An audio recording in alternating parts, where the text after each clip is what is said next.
ముందు నాన్నని రాని. ఈలోపు ఏం చెయ్యాలో, ఎలా చెయ్యాలో, నాన్న బర్త్డేకి నాన్న ఇబ్బంది పడకుండా ఏం చేయాలో ఆలోచిద్దాం. విహార్ బాబు బర్త్డే నాకు డెత్ డే అయినట్టుంది.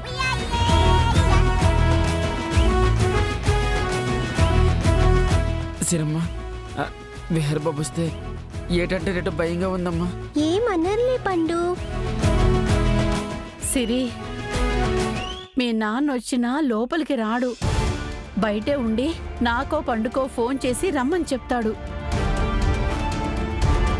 అయినా మీ నాన్నని లోపలికొచ్చేలా ఎలా చేసేది?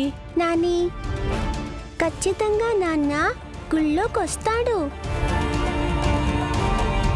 ఎలా వస్తారమ్మా? విహార్ బాబు గత కొన్ని సంవత్సరాలుగా గుడికొచ్చిందే లేదు. ఈరోజు ఎలాగ వస్తారమ్మా? అవునమ్మా, 5-6 సంవత్సరాల నుంచి దేవుడికి దండం పెట్టడం కానీ గుడికి వెళ్ళడం కానీ మానేశాడు. అలాంటిది లోపలికి ఎలా వస్తాడు?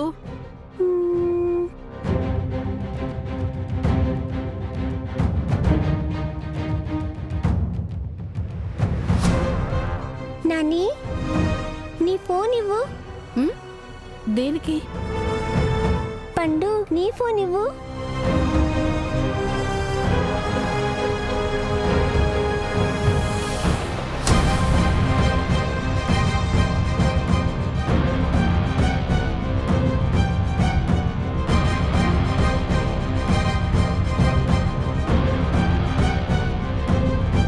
నాని, ఇప్పుడు మీ ఇద్దరి ఫోన్లు స్విచ్ ఆఫ్ చేసేశాను.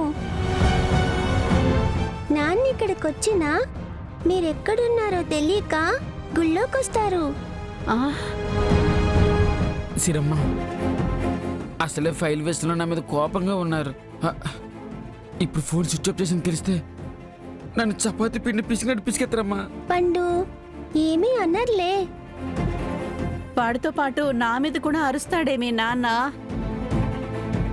నాని, అదేముండదు.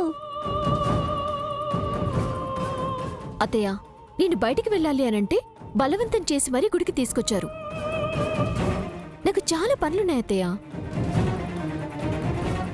మీ నాన్న వస్తాడని నువ్వు చాలా మురిసిపోతున్నావు. వాడు రాడు. పద్దు, వద్దు. ఏంటి పద్దు?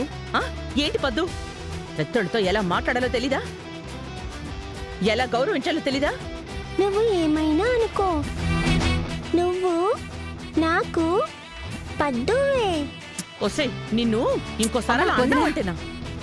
చిన్నపిల్ల కదా, ఏదో సరదా కంటుంటే దాన్ని అలా బెదిరిస్తున్నావేంటి? మీ అందరినీ బాగానే పిలుస్తోంది కదా. నేనంటే లోకువు దానికి. లోకువు కాదు పద్దు, ప్రేమ, లవ్వు. లవ్వా దిప్పా, ఏదో నా కూతురు కోసం భరిస్తున్నానంతే.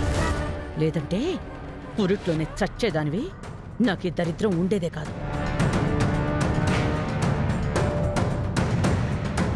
సరే పద, వెళ్ళి అర్చన చేయించుకుని ఇంటికి వెళ్దాం.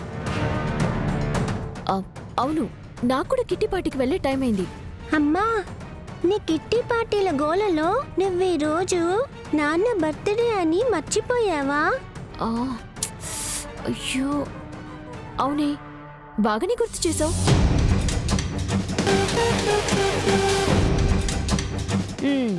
మీ నాన్న బర్త్డేకి గుడికి ప్లాన్ చేసావు అంటే వాడి పేరు మీద పూజ చేయించాలనే కదా.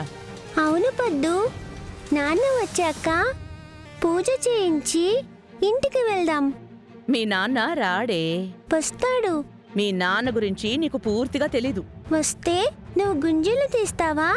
రాకపోతే నువ్వు తీస్తావా గుంజీలు? తీస్తాను. సిరి, అమ్మా, దాంతో ఏంటమ్మా నీకు? విహారి గురించి నాకు బాగా తెలుసా? దీనికి బాగా తెలుసా? మా నాన్న వస్తారు.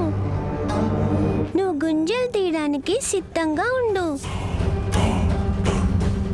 నచ్చినా నచ్చకపోయినా నా కూతుర్ని నా మనవరాలుగానే చూస్తూ వచ్చానే. ఇదంతా కేవలం నా కూతురి సంతోషం కోసమే. నేను చేస్తున్న ఈ పనిలో చిన్న సాటిస్ఫాక్షన్ ఏంటంటే నిన్ను విహారీ దూరం పెట్టడం.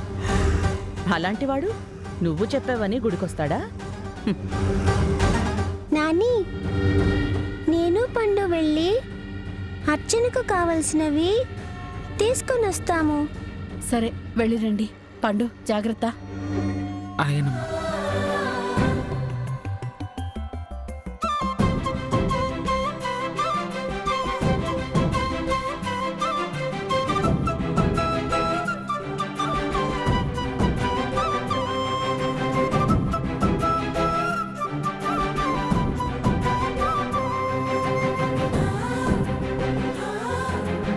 అమ్మా, మాకు 4 కొబ్బరికాయలు, 3 రకాల పువ్వులు, 1/2 డజను అరటిపళ్ళు ఇవ్వరా?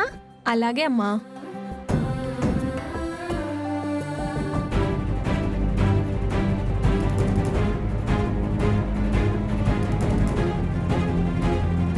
ఎంతైందమ్మా? 300 రూపాయలు బాబు. ఆగమ్మా, డబ్బులు వాళ్ళకి ఇచ్చకూడదు. ఏ ఎందుకు? బేరమాడాలమ్మా, నువ్వుండు. మొన్న పెద్ద షాపుకి నన్ను తీసుకెళ్ళావా? అవునమ్మా. అక్కడ మనం ఇవే తీసుకున్నామా? అవునమ్మా, ఇవే తీసుకున్నాము. అక్కడ బిల్లు 400 అయితే నువ్వక్కడ బేరం ఆడావా? అక్కడ వేరే ఇక్కడ వేరే కదమ్మా. అక్కడ అమ్మేవి ఇవే కొబ్బరికాయలు, ఇవే అరటిపళ్ళు, ఇవే పూలు కదా. పెద్ద షాపులో బేరం ఆడకుండా పాపం చిన్న షాపులో వీళ్ళ దగ్గర బేరం ఆడతావా? మాయమ్మే, ఎంత బాగా చెప్పావు తల్లి. ఇక్కడికి పెద్ద పెద్ద వాళ్ళు వస్తారు, కానీ నీకున్న ఆలోచన ఎవ్వరికీ లేదు.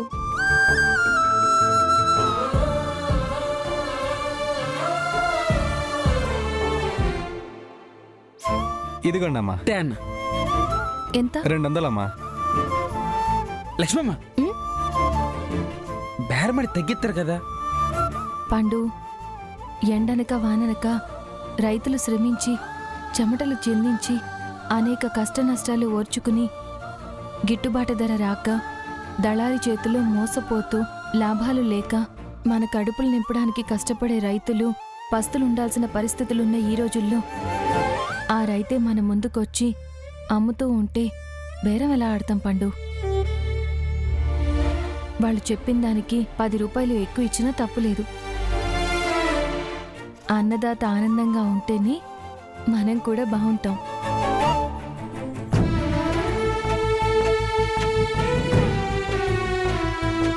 హలో పండు, అమ్మా, ఏంటి ఆలోచిస్తున్నావు? నువ్వు అచ్చం అలానే మాట్లాడవు సిరమ్మ. ఎలాగ మాట్లాడాను? మా లక్ష్మమ్మలా మాట్లాడా. లక్ష్మి అంటే ఈ పేరుని నువ్వు చాలాసార్లు అన్నావు. ఆమె ఎవరు? నా చెల్లమ్మ. ఎక్కడుంటుంది ఆమె? మన ఇంట్లోనే ఉండేదమ్మా. మరి ఇప్పుడు ఎందుకు లేదు?